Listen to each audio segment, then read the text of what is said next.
Hi, I'm John Hibbins, and this is the Metaverse Show. You can find us on Roomkey, YouTube, and your favourite podcast provider. This is episode 4, and today I'm joined by my co host, Anthony Smith, and our special Hello. guest. Hi, Anthony, and our special guest, Guy Godin from VR Desktop. Hello.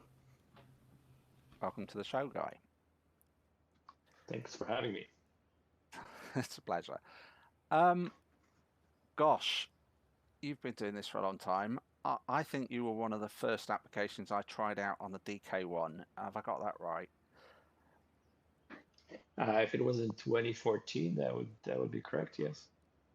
So, what made you start creating such an unusual application on the DK1 back then?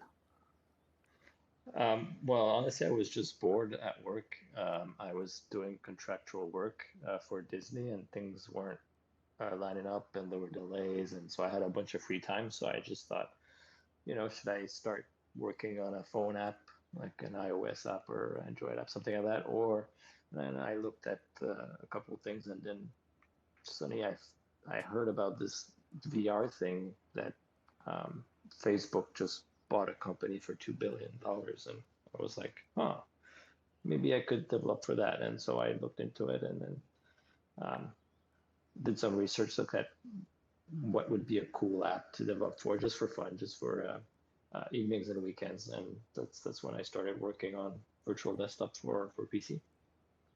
So, well, I mean, virtual desktop from now to what it was back then has changed quite a lot. But originally, it was basically bringing your computer desktop into the VR world. So, an overlay in the VR world is that's pretty much where you started.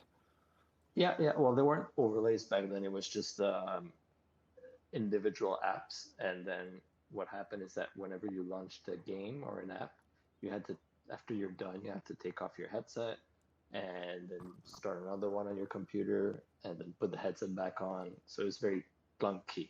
So my initial idea was to let you stay in VR when you launch different games and apps and just see your desktop in between games, right? So that was the So, original so, idea of the app. so originally it was just like to make it easier to like. I don't want to project too far forwards here, but basically you were trying to be the launcher. Yep. Because if you made the desktop available in VR, it just stopped you having to take the headset off. You could just launch between applications. Yep, yep. So initially I did the desktop, then in my app window I added a launcher, and people found that super useful because there were some third-party launchers, but they were complicated to use, and there wasn't any Oculus Home back then or Steam VR, right, that had any kind of launcher. So you just had to manually double click files every time you wanted to launch something. So I thought, it might be a good idea to make some nice tools, some nice quality of life improvements. And that was just my way of learning the various APIs and yeah. And was that the snowball starting to roll?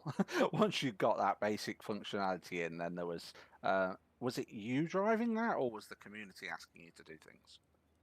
Yeah, it was mostly the community because I posted my app on what was it called? Was it Oculus Share? At Hmm. the time, it was basically just, well, there was just forums at the beginning. So I made a page on the forums and I put my app and I let people try it. But it got very, very popular. Lots of people downloaded it. I had lots of feature requests. People wanted me to add the ability to play videos, to view 360 photos, and essentially all the features that the PC app has today were ideas from the community, people that requested it. Yeah, because I mean, it was fairly quick that you added the ability to, like you say, view. If I recall, this is going back some time, isn't it? If I recall right, 360 videos were really in their infancy at that point, and viewing them was quite Yep. hard to do. So that was one thing that you added. You also added side by side video at some point, so that you could Yep. watch stereoscopic movies or stereoscopic content. Did I get that right? Yeah, that's correct. Yeah, that's something people requested. Lots of people have 3D movies and they hate 3D glasses because it gives you a headache, but in VR it's perfect 3D, right? So I think this was a big draw to you, wasn't it, Anthony? The ability to view content and movies, I think. Yeah, absolutely. I mean, virtual desktop was one of the first things I bought, possibly the first one, when I got my CV1. And I can Mhm. just remember my absolute joy sitting there an hour later with a DVD in a cinema going, wow, this makes the Rift worth it. And I've used it ever since. I think it is a really, really great application. I can't believe it was just an idea you had in your spare time, and then it's blown up into this fantastic thing. Yeah. I didn't expect that at all. Like I was just doing that for fun, just to keep my brain busy with something. And it just got a lot of traction. And then when they announced the CV1 and the Vive, I thought, well, maybe actually I could try to sell it on Steam and see what happens. So um, I set that all up with Steam. I added workshop for environments, and then I launched it with the Rift CV1 and HTC Vive, and it got a really good reception. So I was kind of surprised. I never thought that I could make money off an app that I just did on the weekends like that. Is it just you, Yeah, Guy? Is it still just you? Yeah, I have some help. I have some contractors that help here and there for art and a bit for programming, and but it's still a But very small team, basically, like two or the three people. the majority of it is your code, though. I mean, you're in there doing like the nuts and bolts of all the clever things. Yeah. Well, I think cheers to that. One of my heroes there. I and we have some insight, being involved with Roomkey, on how complicated some of the things you are doing are. Video streaming, compression over the network with low latency, audio transfer, full stop, underline, and then you sort of add to it. You've added the ability to basically play games remotely casted. Um, Yeah. wow, you must have had to learn a lot. Where did you learn? I I had no idea how to do any of this. Honestly, I was not even a game programmer before. I was just a tools programmer in the video game industry. So I knew the basics of of a game loop and how to load textures, and that's about it, right?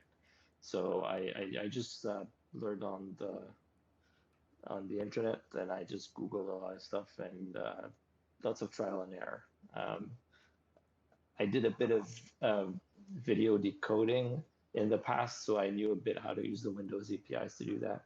So I transfer that to video encoding. It's so similar. Um, and yeah, that idea on the Quest to stream VR games, it was the most requested thing when I launched my app on Go and the mobile version, the one that's wireless on Mm. Go and Gear VR. Everyone was asking, "Hey, can you stream VR games from your computer?" And I had to say, "No, you can't." So at that point, you'd built some type of remote streaming system, though. Yeah, You'd built yeah. basically a streaming app that you could install on Windows or Mac or whatever, and you were compressing using the same technology as you were in the early days, presumably grabbing the screen and compressing that technology, and then streaming it over to the Go and then future desktops as they came along, and then decompressing that on the fly so that you could see your Yeah. desktop on a mobile device essentially, or any device that came along. Wow. I don't even know where to Well, start there really. the original app didn't do any compression, decompression, because the headsets are connected via HDMI or DisplayPort cable, right? So it's Yeah, just yeah. directly a texture copy on the GPU. Yeah. With the mobile version that I started in 2017, I switched to full time because my app was doing very well, so I decided to switch full time. I changed country. I moved back to Canada because I'm Canadian. I couldn't stay in the US. So I moved to Canada, started my business full time, and then started the mobile app for Go and Gear VR. And that was in 2018, 17. 17. So you're working for Disney contracting, obviously doing okay there, doing some contracting work for Disney, and then suddenly one day you think, well, I'm making enough money here, I should probably go full time. Was it as simple as that? Well, I switched. I actually went to work for 2K in Marin County before that for 3 years, and I Uh-huh. was working on virtual desktop on the side, like evening weekends. So I basically had no life. I was working at full 40 hours a week on Mafia 3, which is a game that released a few years ago, and and on the evenings and weekends I was polishing my app, adding features and all that. And so I decided, okay, I'm making enough money to do this full time. So I um, moved to Vancouver and started working on virtual desktop full time. Wow, that's just, well, congratulations for that. And Yeah, that is completely epic. yeah, that is, I mean, it's just a success story, especially in VR. At what point? Oh God, loads of questions about this. Sorry, I tend to want to know lots of the detail because I've had an interesting experience myself watching over the entire history of games in VR. This current, not entire, not prior to Oculus, but DK1 onwards, watching the sales numbers on multiple products on multiple platforms, and you've got the sort of the same insight there. Probably more consistent because your product, you're not a game, you're not like this big explosion and then dinosaur tail. It's Mm. a constant, people come to the platform, find you, buy you. Can you give us some insight into what you're seeing there, and is there growth consistently for it, or is it pretty stable? What's your insight there as to how Um, VR is doing from that perspective? well, it was when the Rift and the Vive released, it was pretty consistent, like a regular number every day, number of sales, and it stayed constant for those first 2 years, I'd say. And when the Go Gear VR launched, it was doing okay, like very similar numbers. But then when the Quest released, that's when the sales really picked up, and the Quest 2 is like insane. So yeah, it's even higher for Quest 2. I can't help but dig into that. Are we talking 10 times or 100 times? I mean, what's the uptake there? Um, I think it was about from from Go or PC to Quest was something like 5 times better, and then Yeah. with the Quest 2 was 10 times better than the original Wow. number. Well, that's fantastic then. So, quite a good journey for you. Mm. And a great product. Obviously, people love it.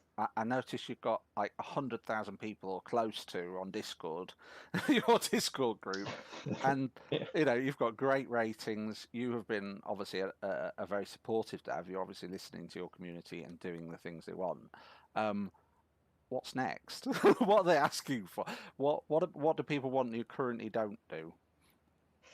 Um, well, probably the most requested thing is all about network uh, improvements, and there's very little I can do on that, unfortunately, because it's what I spend my time, and the people on Discord are very nice. They're helping me a lot with the questions from people. It's helping them set up that network to get a good experience, right?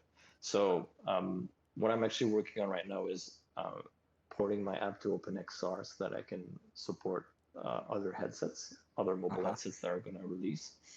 And I'm also adding features, improving the VR streaming, and I'm going to be releasing soon the ability to stream videos, flat or 180, 360 videos like I have on the PC app, the Hmm. original PC app, but this time it's mobile, so it streams from your PC, or you can also download videos to your Quest. That's epic. That's a really, really cool feature. Um, so is it still used as just a video watcher? Do people still just so today is it still used Uh, like that's why you're adding that feature to do streaming video basically? yeah, on PC essentially because there's been a Oculus has added their own ability to use desktop. Steam Hmm. added their own. There's a lot more competition. So the video feature is mostly what people might buy my app for on the PC app today.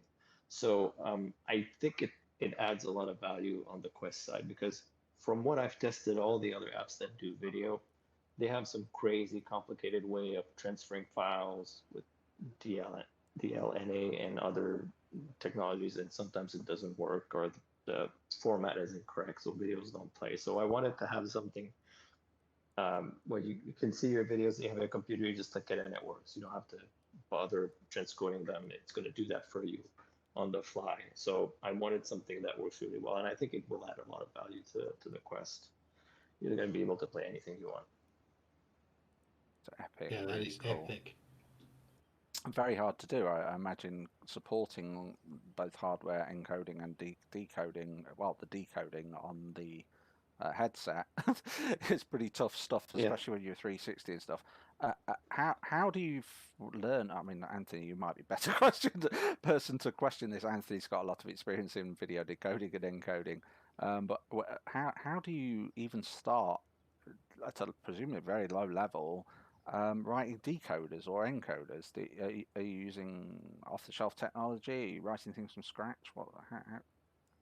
I'm using the libraries that Android provides, the low-level C API of that Android has. It's called the Media Codec. And John Carmack has written a bunch of samples. So I basically started from there because I know John, when he writes code, he always optimizes and makes sure he uses the best APIs and the best things. So I started from there. I looked at his samples and I essentially built my app around that. And it's actually not too complicated to decode video on the Quest.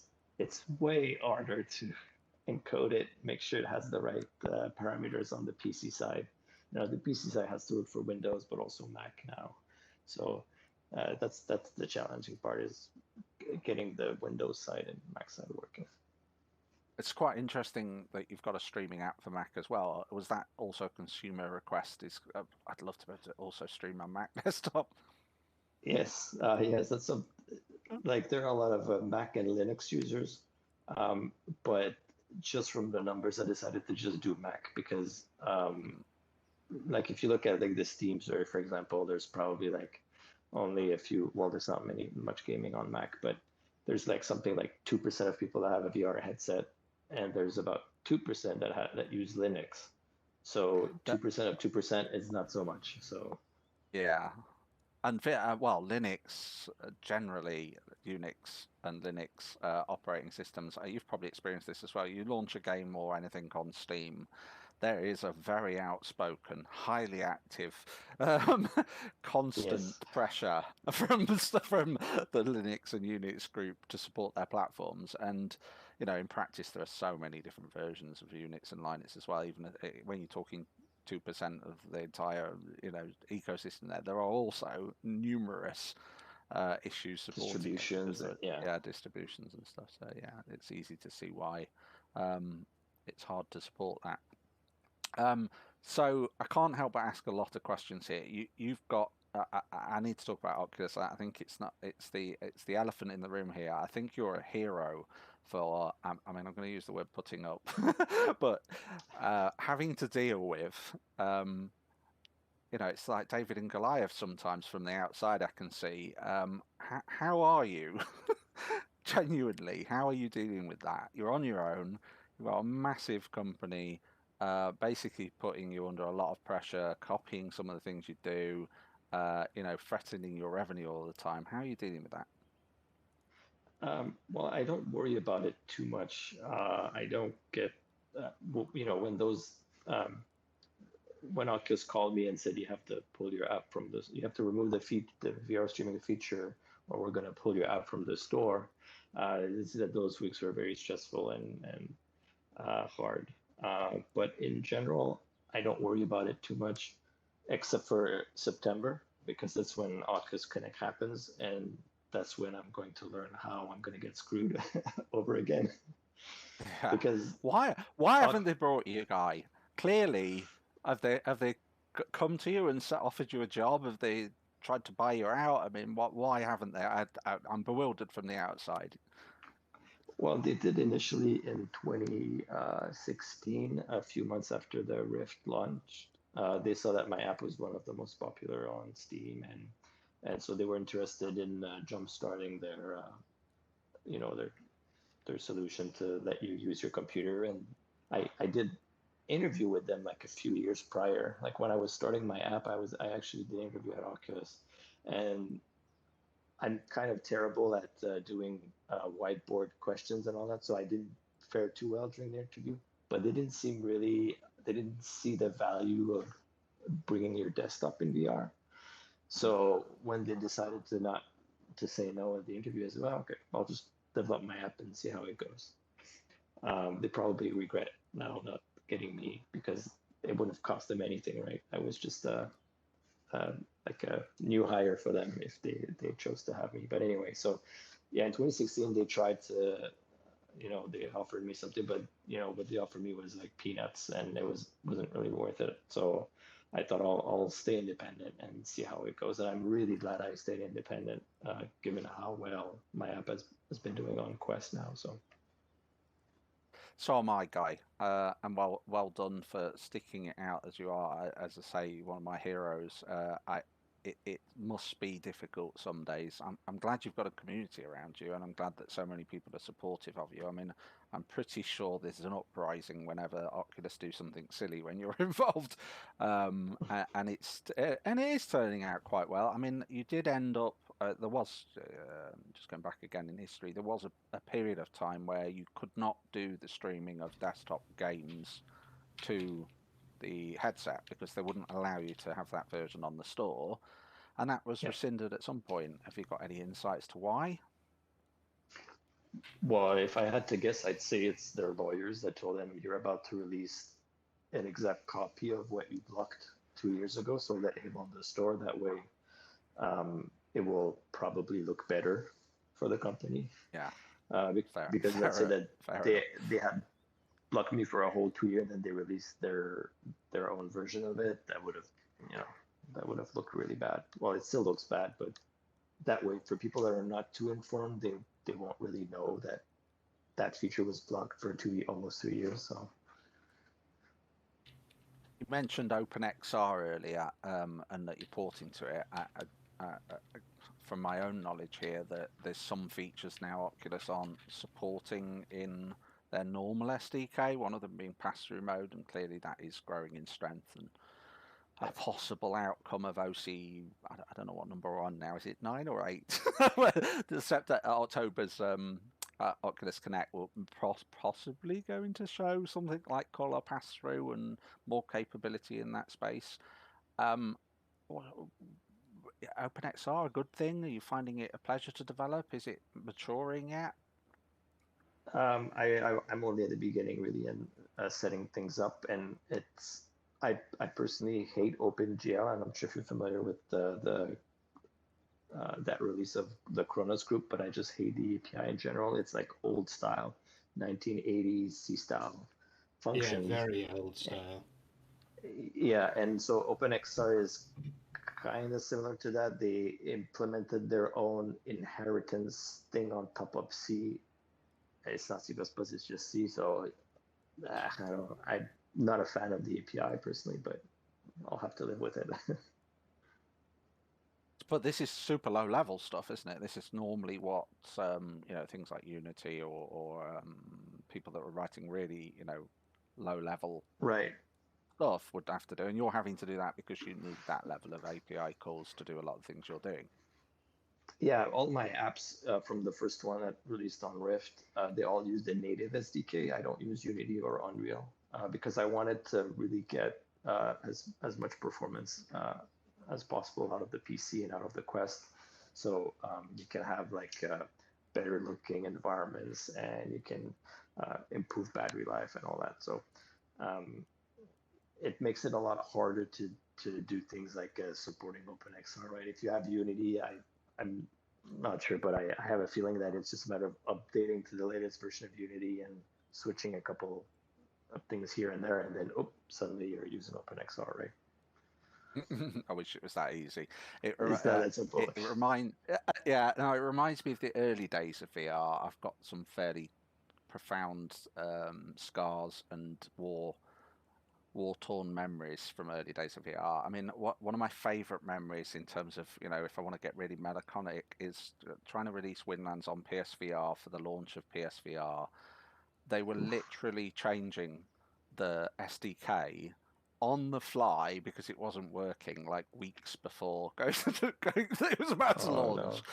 No. I think Oculus launch was pretty similar. It was like, I'm sure you can remember that. It was just changing Yes. so rapidly. You're having to sort of dump entire parts of code and rewrite it all just to get it working right at the last minute for store launch.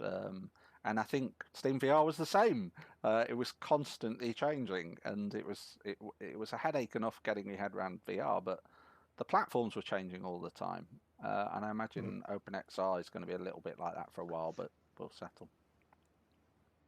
Yeah, hopefully it's in a good state. I from what I'm hearing is that it's still not production ready, right? So if you're making a new game out of it, that's what they recommend, but there's still some issues in there. So hopefully those get sorted out by the end of the year. And also the other companies like HTC and the other ones that are making headsets, they're still not fully supporting OpenXR yet. They're kind of working on it, but they kind of all went their own API, the route with their own API essentially. So Vive has the Wave SDK, Pico has their own thing, and then Quest has the old Oculus VR API. So everyone was using their own thing. So it's nice that OpenXR will kind of bring all that together and let us develop for a bunch of headset with just one API. So I'm looking forward to getting that completed. Yeah, and probably quite a nice thing for you is that albeit a pain for the C code and the structure of it they're doing, once you've done it once, should work on all the new headsets and old headsets and just work, which saves you a lot of work in the long run, because it's quite painful to port to lots of different headsets, isn't it? I presume that you'll still need to write custom code for things like CPU decoding and things, though, per platform. No, I mean the video decoding is all done in hardware, so I'm all using the Android APIs to decode that. I don't do a lot of CPU work itself. I don't do that much low level stuff. I do like networking at the socket level and then media codec on the Quest side. But for the rest of it, it's kind of high level lights. It's not too low level. It's not rocket science code. It's pretty manageable. Oh, that's really, really cool. So other than coming up with this idea and seeing that VR was out, do you do a lot of VR yourself? Do you go play games and enjoy the VR content? Not really, honestly. Every time I have some free time, I always look at my backlog and see all the things that I have to do, and so I don't really spend time playing. I think I played Half-Life Alyx for less than an hour when it released, and that's the last game that I really played. I'll test things here and there to make sure that games work and all that, but I don't actually play any VR games, sadly. That's a shame. So many cool ones out there, but you are enabling so many people to play from their desktop. So enabling your Steam library basically in the Quest is now super easy. Like really easy, isn't it? Install your streaming app, install the buy VR desktop on your Quest 2, and away you go. Yeah. Minimizing the number of clicks is something that I did in my old work, right? So game developers would want to do certain things and they do it in 5 clicks. So I tried to, bunch that up and have 2 clicks. So I kind of went with the same philosophy here. When someone launches the app, it automatically connects to their PC. And essentially you press the menu button and then you click on the game you want to launch. So 2 clicks. I could even probably do it in 1 click and have always the menu visible, but yeah, it's something very important to me. People want to get to what they want to do. So, I mean, the concept there is that you're launching the app from your desktop, just from Steam or from, presumably you can do Oculus as well. Sorry, I don't know. That's a fact. But you launch it, that's that case. You can do Oculus and Steam. Yeah. Well, in my menu in VR, there's a games tab, and it shows all your Oculus game and all your Steam games or VR games, and you can launch them Yeah. from there with a single click. And you're sort of handling some clever things there, aren't you? You're not just launching the game and putting it full screen. You're hooking into that, sometimes injecting the software, doing clever things to make sure that that software runs. Yeah, because unfortunately, Oculus doesn't have a driver API for its headset. So, in order to have the Quest be detected as a Rift or as a linked Quest, I need to use DLL injection and kind of hack the game to tell it, oh yeah, by the way, there's a Quest connect. Just send me all the calls here, and I'll take care of it. So it's similar to what Revive does. But it has the advantage that it doesn't need Steam VR, so it works by itself. If you just have a game that uses the Oculus SDK, then it will just work straight up and not need Steam VR. And I mean, not only have I heard great things, I've seen great things. I was once with Zim Top 5, the streaming Mhm. guy. We were out in the States somewhere in the wine valleys, and he was connecting via virtual desktop on his Quest back to Scotland and playing Tea for God in the garage. I literally woke up to this. It's like walking out to the garage and what are you doing? And he says, "Well, I'm streaming this game this game back from my desktop, an early beta of it." I think Tea for God eventually came out on the Quest, but he was literally streaming the content remotely from his desktop back in Scotland, and it was fine. He was Yeah. playing the game. Incredible that's even possible, frankly, Guy. Obviously, you're really deep in the network there. You've already mentioned that your community is looking for network improvements. Mm. Um, the words low latency, lag, um, round trip time must all mean a lot to you. But could you help us understand the practicalities of how important that stuff is to you? Yeah, I mean, I remember the first talks at the first Oculus conferences, they were telling us that everything has to be under 20 milliseconds to feel like you're there. So that was always my goal to try to have everything go under 20 milliseconds. Unfortunately, with video encoding, video decoding, uh, just that is almost 15 milliseconds. So it's really hard to make the game rendering and the network time to fit within 20. Right now, it's about at 40, but the advantage is that I can use time warp on Quest to minimize the rotational latency so that it feels like it's under 20 milliseconds. Do you like force the time warp then to get it to render that? Because it sounds like whatever you do, you're sort of a frame behind irrelevant of network traffic, and then are you saying to the Quest, well, do the time warp on this frame, predict Right. for it. Yeah. The Oculus SDK takes care of all that. So you just submit the frame which was in the past, and you tell it render it now, and it's going to compensate for that. So the SDK in that way is really made to compensate already for this. It just in my case it's a little more than a regular game, right? Because it has to go render it on the PC and then send it back. But essentially, I'm able to use the SDK like any other developer is. I'm in awe at the level you must go to. I mean, I think maybe Anthony, you're probably better at answering this, but in fact, I'm going to let you answer it, Anthony.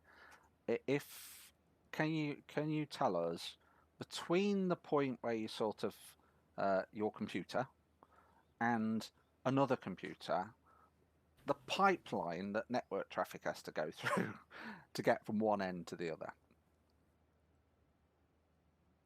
It's actually very quick. Yeah, you can go ahead. Yeah, no, I actually just want to say that if you're getting that pipeline to give you 40 milliseconds end to end, I'm incredibly impressed because I've been working on something that it has a similar requirement with regards to the actual traffic, and I'm nowhere near the 40 milliseconds. So yeah, Yeah, and often people ask me like, what kind of black magic am I doing? But really, I'm not doing anything fancy or special. I just, I just make sure to write efficient code and and not allocate a lot.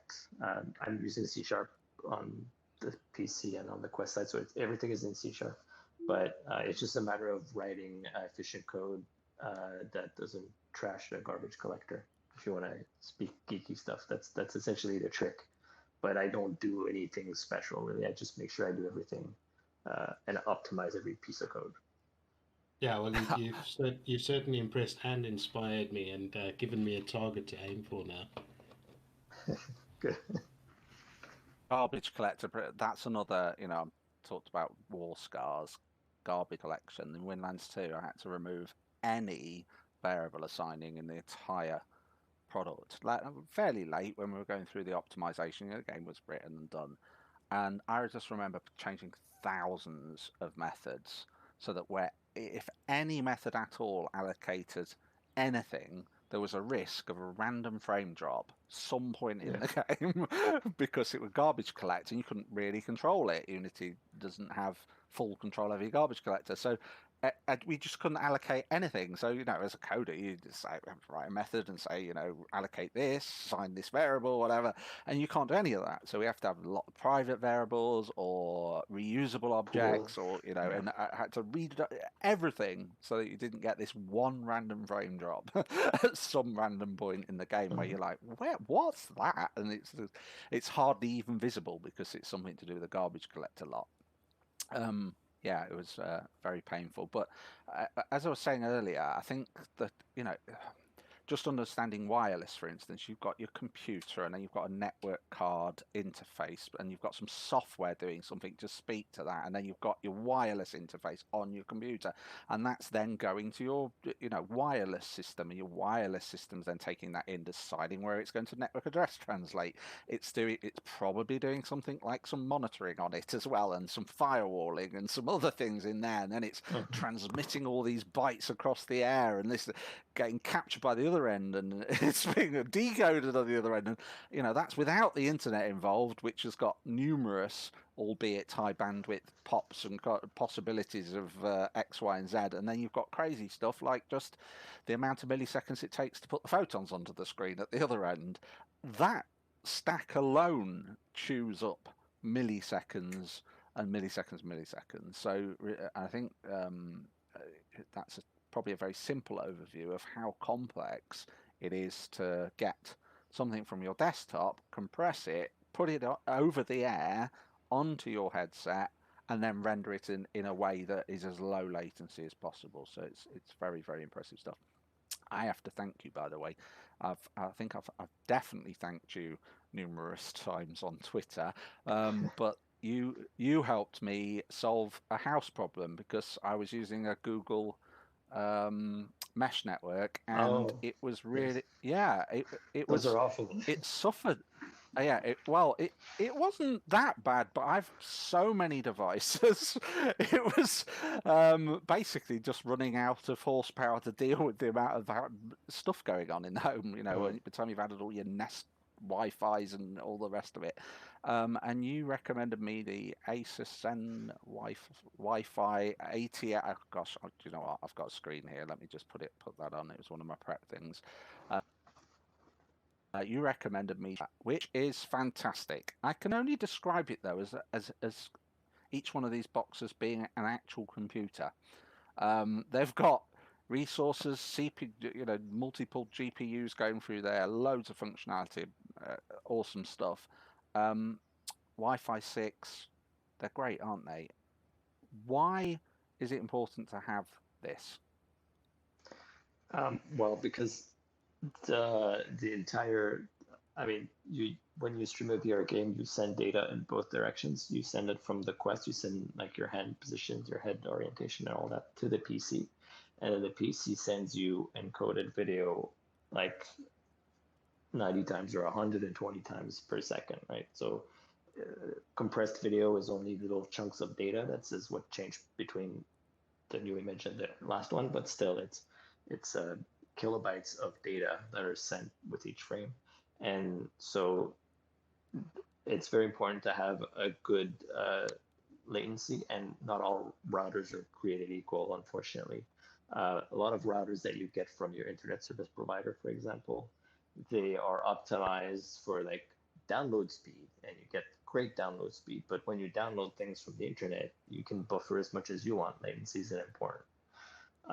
Whereas a router like this one is optimized for low latency and lots of traffic, lots of devices on the network. So it's very good at prioritizing the traffic. Yes, and it made a big difference. I mean, I think I was getting something like 25 meg over the air, which is not abysmal, but it's not good enough. And this immediately 250, like on normal devices, and that's without all the clever Wi-Fi 6 stuff, which I will enjoy when devices start having that in natively. I think actually the Quest 2 has a Wi-Fi 6 in it, doesn't it? Yeah, and Wi-Fi 6 is not a big improvement over Wi-Fi 5. You get slightly higher bit rate. What I'm looking forward to is Wi-Fi 6E, which was just released, and essentially it's the 6 gigahertz band, which isn't being Is that the used by newly everything. approved band? That's the Yeah, new it was approved in the approved US. band. Yeah, and it's starting to come out, but the routers are freaking expensive. It's like $700 for a Wi-Fi 6E router nowadays. So it's going to come down in price, obviously. But there are no devices that support it. This must be a pain, because you must get a lot of support calls from people that have got basically bad internet or that are blaming the product. Is that the case? Yeah, it's all every time, every day. There's at least 20, 30 people that say, "Oh, it was working fine yesterday. Today it's laggy and the image is all blurry. What's happening? Is the software is buggy and all that?" It says, "Nope, nothing changed with the app since yesterday. It's really like varying network conditions." Right? So, how do you deal with that? well, lots of patience, and I have a team of amazing mods on Discord who are helping me with that. And over the last, you can point people at your support team basically, and they'll help you through that with patience and understanding the issue. Yeah. I mean, we have a lot of pin posts and recommendations. So over the last 2.5 years, we've amassed a large list of ways to optimize your setup, right? So on our Discord, we have all that documented. So if you follow that, you should be in pretty good shape. Well, I can highly recommend buying this box to start with. The A system's really solved all my problems. I've been using, not very often, but I've been using, playing things remotely and stuff, and it's been great, absolutely great. It works well for Airlink and stuff as well. Yeah, it makes a big difference. Also, from a support point of view, how your community's pulled together to help you do that? That's incredible. How proud are you of the community you've built? It's quite amazing, actually. These guys are there every day, and they help answer. It's usually the same questions over and over again. So mostly we have to point them, okay, go see this thing here. It has all the information here. Go here. But sometimes there are always some custom issues. Some people have like weird things that I've never seen before, and sometimes it's a little bit of debugging. So I do one-on-one and then check with them, and then have them verify a couple of things. Because there's so many different routers out there and different network setups in different countries. Like you'd think, oh, it's Wi-Fi, it's universal, right? But no, it's actually like the amount of crapware that they put in those routers for like firewalls or antiviruses and all that on the computer too. You can install a bunch of programs that can mess with virtual desktop or any other streaming services. Like, for example, there's an app from Lenovo that ships with all Lenovo computers that's called Lenovo Vantage. And in there's a network boost functionality.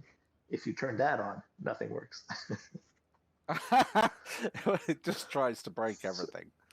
Yeah, so you have to go and disable that. And Now I think I added a way to automatically detect that it's running and warn the user, oh, by the way, this thing is running. It's gonna mess your network and it's gonna disconnect and all that. So I'm able now to kind of detect those things, but it's a pain in the butt to support. Presumably, you've had lots of requests that you've decided, I'm going to dismiss that. That's not really what we're doing. Have you got any good examples of that? It's probably Linux support, like I said earlier, that I've just decided not to go because it's a rabbit hole I don't want to get into. There's a couple of things that people have asked, like to have finger tracking.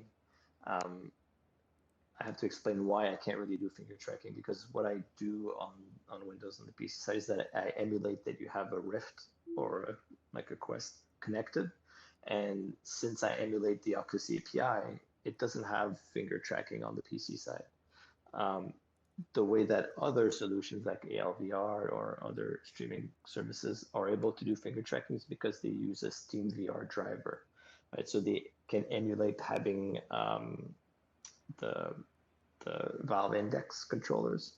So they're able to do finger tracking, that stuff, that sort of thing. It's not something that would be very trivial for me to do because I use the Oculus driver. For Steam, it thinks that there's an actual Quest or Rift connected, not a custom driver. So anyway, so there's a lot of technical reasons why there's some things I can't do. But yeah, I get all sorts of weird requests too sometimes. What's the hardest thing you've had to do? The real brain scratching sort of kept you up at night thinking about it? That's a tough question. There are so many. It's usually very, very little things that you wouldn't really think they're really hard. Something like rendering the cursor on screen, like the arrow or the resize icon and all that. The APIs that come in Windows, they don't include the cursor for some reason. You have to draw it yourself. And oh boy, is it a rabbit hole to how to draw a cursor. It's crazy. I want to dig more into there, but I won't drag all the low-level detail out. One of the things that must also be a headache is just monitor sizes, resolutions, refresh rates, HDR, non-HDR. Is that all a headache for you, or is it all pretty much operating system level stuff? Yeah, it's still an issue because while HDR support in Windows 10 has been very buggy, and with each release, they fix things and they break other things. So I have to kind of tweak the way that I handle HDR right now. HDR won't have cursors with NVIDIA cards correctly, so you have to disable HDR. And the colors won't be right anyway because their API to do the conversion, the color space conversion isn't working. So I just tell people just disable HDR, that will work better. And as far as refresh rate and resolutions, I actually have an option in my app that's called automatically optimize resolution. I don't remember the name, but essentially it will automatically switch your monitor to 1920 by 1080 so that it streams at the best quality possible. Oh, that is really smart. And it will adjust also the refresh rate of your monitor to match the one of the Quest. So if your monitor supports 90 hertz, then it will switch to 1920, 1080, 90 hertz if possible. That's epic. Anthony, do you want to ask a few questions about some of that? I think you've got so much insight to it. I think you've probably got better questions than I've got around the whole technology behind the scenes there. I think you've actually covered most of them. The ones I was interested in, one was the refresh rate question, which has just been answered quite succinctly. And then the other one was the network latency, which has left me quite substantially jealous and with a challenge on my hands. Sure, yeah, you guys can talk. The desktop latency is about 15 milliseconds right now, so that gives you an idea how the sending the data and the game rendering adds mostly doubles the latency, more than doubles the latency. So just encoding the desktop and sending it to the Quest, you actually get almost better latency than some monitors. That is epic. That is really, really good. And can you create virtual monitors? Do you like Uh, create a virtual desktop essentially on the computer and do it? Not yet. Microsoft did add some APIs, I believe it was last fall, that allow you to create virtual monitors. It's on my long to-do list to eventually add that, to be able to add um, a monitor if you don't have one connected, or add virtual monitors. So it's something that will be coming in the future. It's really cool. It sounds like you've got a very long list. I'm not jealous of that at all. You've mentioned the word backlog already, so it sounds like you're operating it at a professional level in terms of tickets and backlogs. How big is it? How many tickets have you got there? Well, I mean, I can work on this app for at least 10 more years and still have work to do. So really, there's no limit to what I can do. And that's just the things I thought about. There's probably plenty of things that users will come up with, things I could do. Because, if you have a VR headset, it's connected to the computer, you have all the power that you want. You can also connect to cloud computers, which means you don't really need to have a PC anymore. So there's a bunch of stuff you can do in that space too. That's really, really cool. If you could like wave a magic wand and get the operating systems to do something for you, what would it be? Oh, that's a good question. If it just could simplify how the whole video encoding works, that would be great, because it's a nightmare. Oh, I'm so with you on that.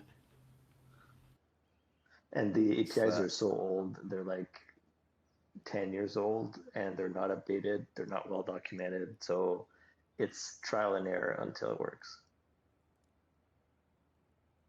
Yeah, got it. Yeah, okay, well, I think we're about right. That's an hour. We try and keep it only to an hour. It's been great, Guy. Thank you for joining us today.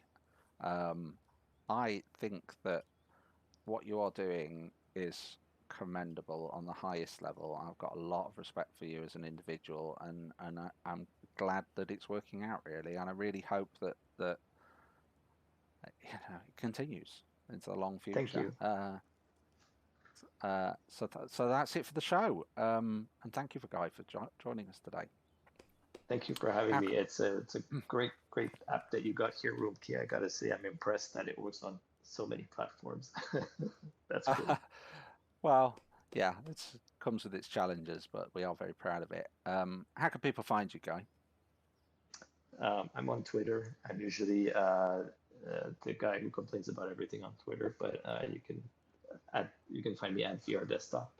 I'm also on Discord, the discord.vrdesktop.net. And I try to be there and answer questions that people have.